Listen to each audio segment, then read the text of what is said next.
नमस्कार दोस्तों, मैं मोहन वर्मा। आज हम लोग बाल विकास एवं शिक्षा शास्त्र का क्लास 7 देखेंगे।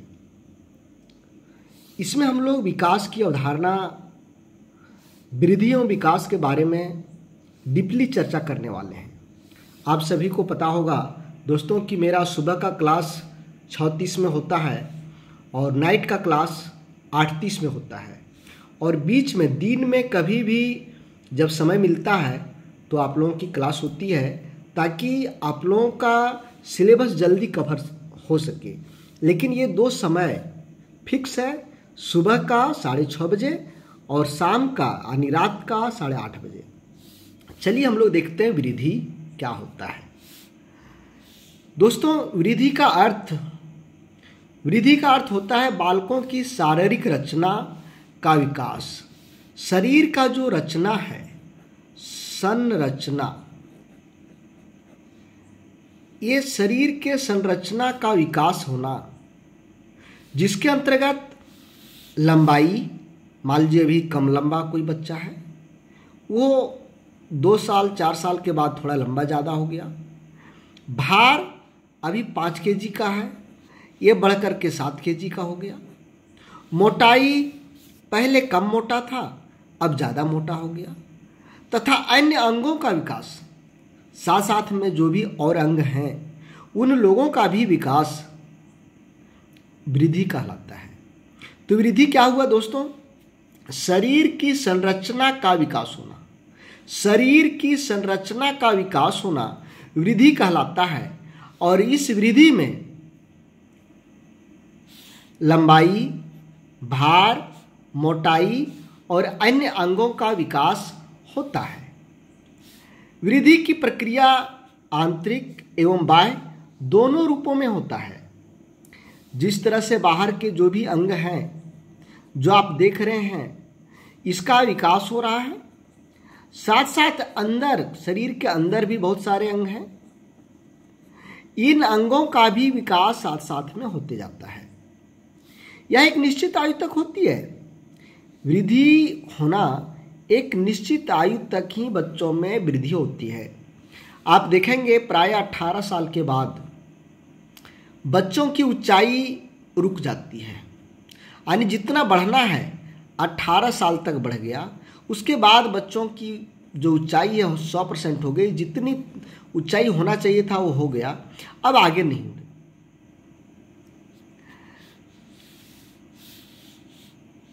ये आपका भौतिक पहलू है। वृद्धि क्या है? भौतिक पहलू। वृद्धि पर आनुवंशिकता का सकारात्मक एवं नकारात्मक दोनों प्रभाव पड़ते हैं। देखिए, आनुवंशिक गुण जो है, यानी माता पिता के गुण बच्चों में आना, माता पिता के गुण बच्चों में आना, ये आनुवंशिकता का गुण कहलाता है।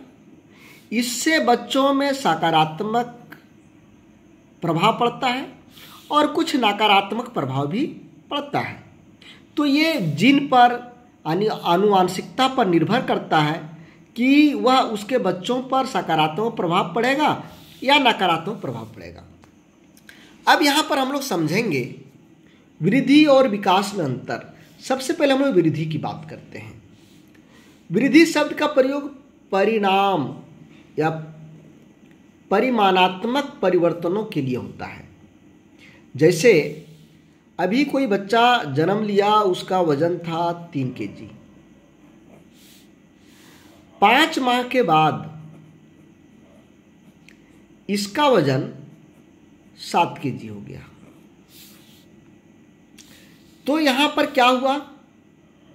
बच्चा के भार में वृद्धि हुई, और ये परिणात्मक है। यहाँ परिणाम दिखा रहा है कि कितनी वृद्धि हुई।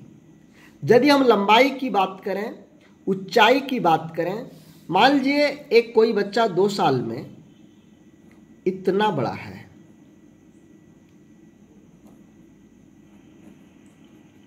ये 2-2.5 फीट के बराबर है। अब 5 साल के बाद क्या यह 2 फीट ही रहेगा? जितना फीट था उतना ही रहेगा? ये तो बड़ा हो जाएगा ना।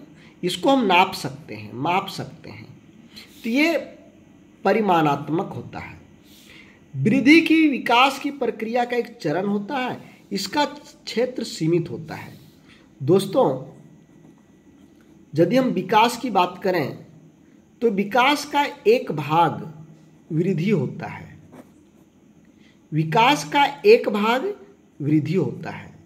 तो वृद्धि विकास की एक प्रक्रिया का चरण होता है और इसका क्षेत्र सीमित होता है।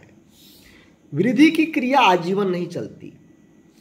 जैसे मैंने बताया कि प्रायः 18 वर्ष के बाद, यानी 18 वर्ष होने के बाद, 18 वर्ष होने पर उसकी जो वृद्धि है वह रुक जाती है।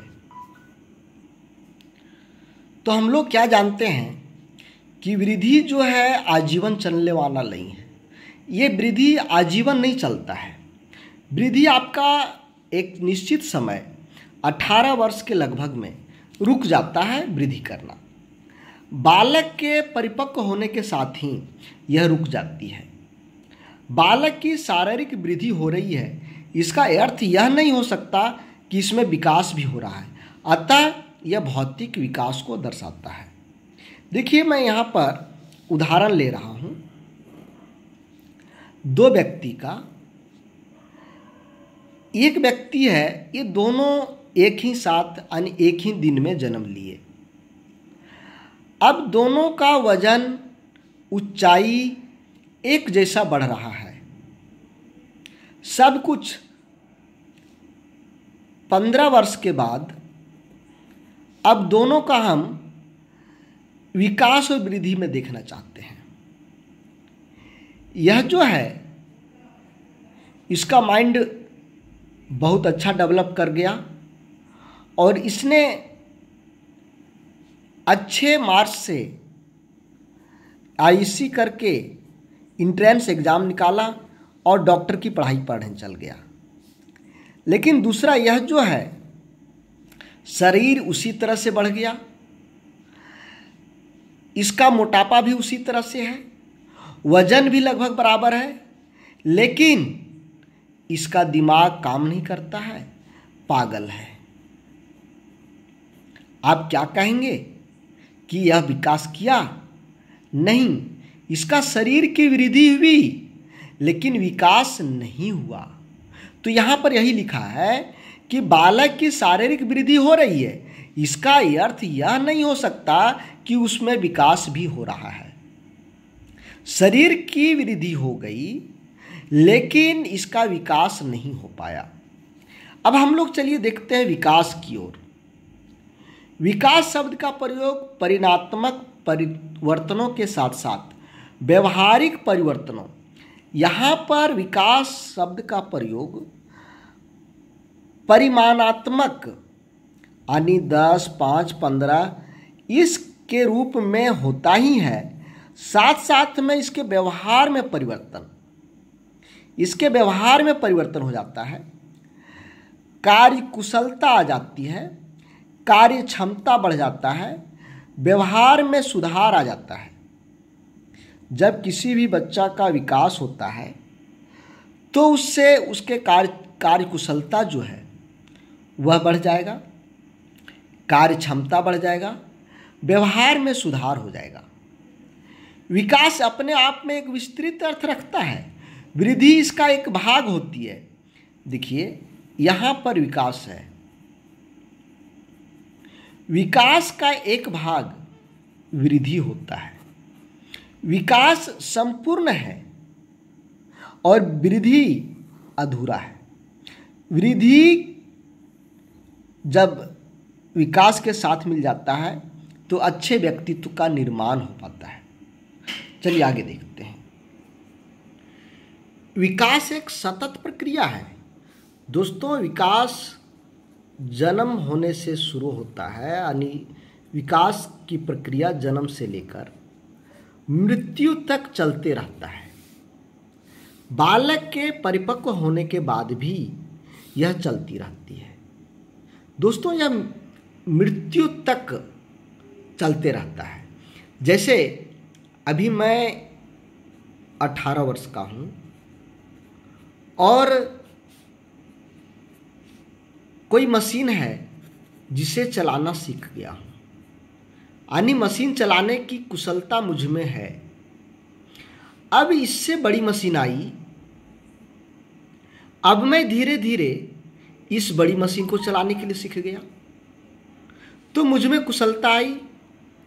अब इससे भी धीरे धीरे उम्र बढ़ा और जटिल एक मशीन आया, उस मशीन को भी चलाने ऑपरेट करने सीख गया। तो यहाँ पर क्या हुआ, विकास एक सतत प्रक्रिया है और इस सतत प्रक्रिया में लोगों का अनुभव आते जाता है और नई नई जानकारी इस अनुभव के आधार पर अपने ज्ञान में नए नए जानकारियों के द्वारा अपना ज्ञान को बढ़ाते रहता है। बालक में विकास के लिए वृद्धि आवश्यक नहीं है।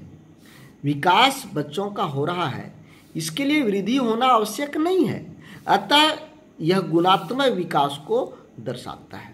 इसलिए यह गुणात्मक विकास को दर्शाता है। दोस्तों आगे देखिए, ये पॉइंट हम लोग देख लेंगे। वृद्धि तथा विकास को प्रभावित करने वाले कारक कौन कौन सा कारक हैं जो वृद्धि और विकास को प्रभावित करता है, या वृद्धि और विकास को बढ़ा देता है या फिर घटा देता है। सबसे पहले पोषण। दोस्तों ये निश्चित रूप से जैसा आपका भोजन रहेगा उसी तरह का आपका शरीर भी डेवलप करेगा।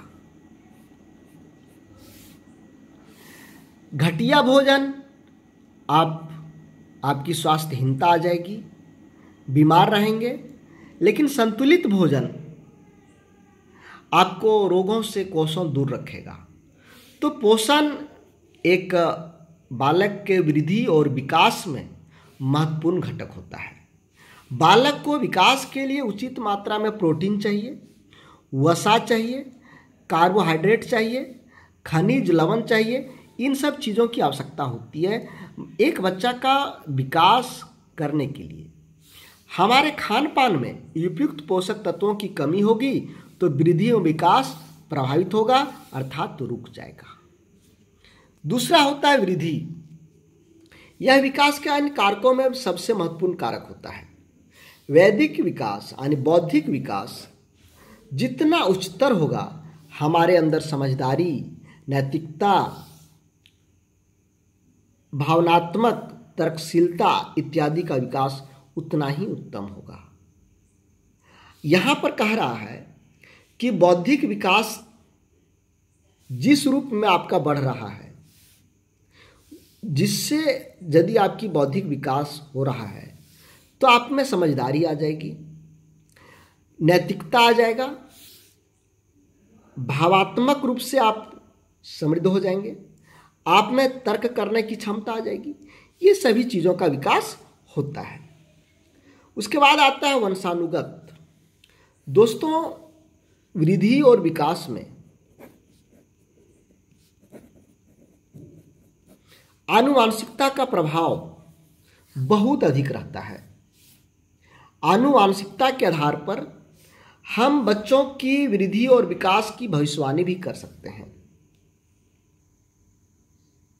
हम लोग क्या देखते हैं कि बच्चों का चाल चलन या उसका आँख, नाक या ऊंचाई, गोरा या काला, यह उनके माता पिता पर भी निर्भर करता है।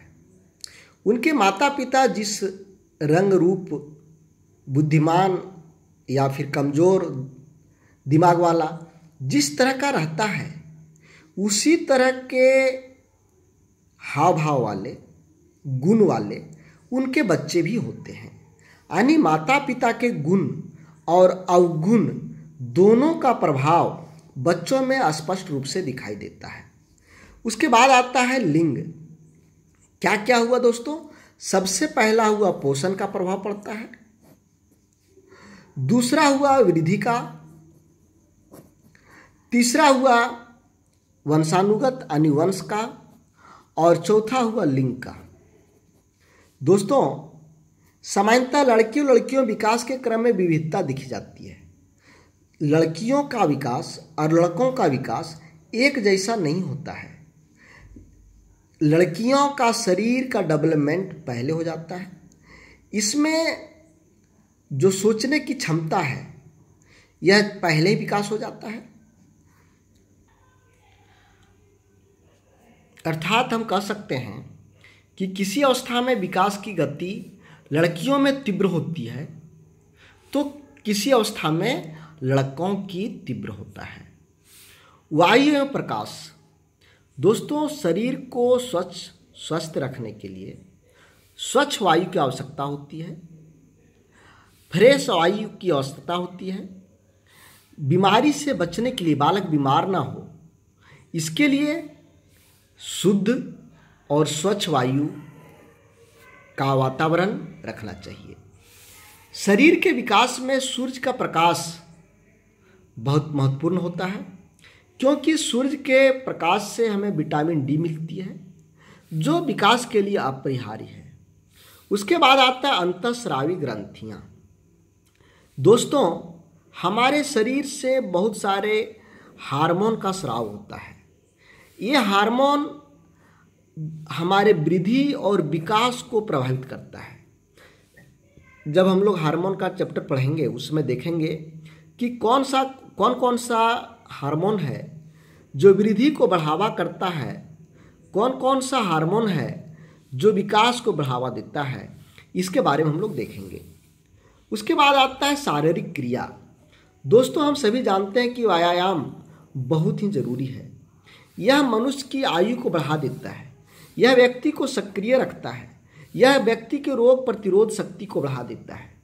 तो यह शारीरिक क्रिया हम सभी को करना चाहिए, जिससे व्यायाम मिल जाता है, मनुष्य की आयु की बढ़ जाती है, व्यक्ति सक्रिय हो जाता है, रोग प्रतिरोध क्षमता बढ़ जाता है।